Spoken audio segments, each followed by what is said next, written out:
Cats का hotel basically cat के जो ओनर्स होते हैं जो कि आउट ऑफ सिटी या कंट्री स्पेशली ईद पे या किसी इवेंट पे उनको बाहर जाना होता है तो उनको कोई फैसिलिटी चाहिए होती है जहाँ पे अपने वो कैट्स को छोड़ सकें, क्योंकि विदाउट मॉनिटरिंग आप उनको अपने घर पे छोड़ के जा नहीं सकते बहुत लंबे अरसे के लिए। मेरा नाम अदील है और मैं तकरीबन 2 साल से इस्लामाबाद में ये कैट्स का होटल मैनेज कर रहा हूँ। मुख्तलिफ ब्रीड की कैट्स आती हैं, कुछ लोकल स्ट्रीट कैट्स भी अक्सर लोगों ने अडॉप्ट की होती हैं, वो भी हमारे पास स्टे के लिए आती हैं, और कुछ लोगों ने इम्पोर्ट की होती हैं बाहर मुल्कों से, वो भी कैट्स आती हैं। पर्शियन कैट्स आती हैं, हिमालयन कैट्स आती हैं, सियामीज़ कैट्स आती हैं। जब वो ओनर्स उनको यहाँ पर छोड़ के जाते हैं तो उनके लिए नया एनवायरनमेंट होता है और कैट्स देखती हैं, इतनी सोशलाइज नहीं होती वो, तो वो स्ट्रेस में आ जाती हैं।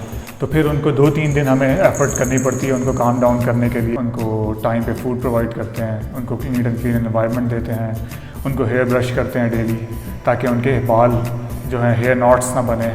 अक्सर कैट्स जो हैं जिनका बहुत लॉन्ग स्टे होता है, महीने का 2 महीने के लिए हमारे पास स्टे पे आती हैं, तो उनके साथ हमारी अटैचमेंट ज़्यादा हो जाती है। मुझे मौका मिलता है कि मुख्तलिफ़ किस्म की ब्रीड्स की कैट्स मेरे पास रुकने आती हैं, तो मेरा शौक़ भी पूरा हो जाता है और लोगों को एक अच्छी फैसिलिटी भी मिल जाती है अपनी कैट्स को ग्रोथ करने की।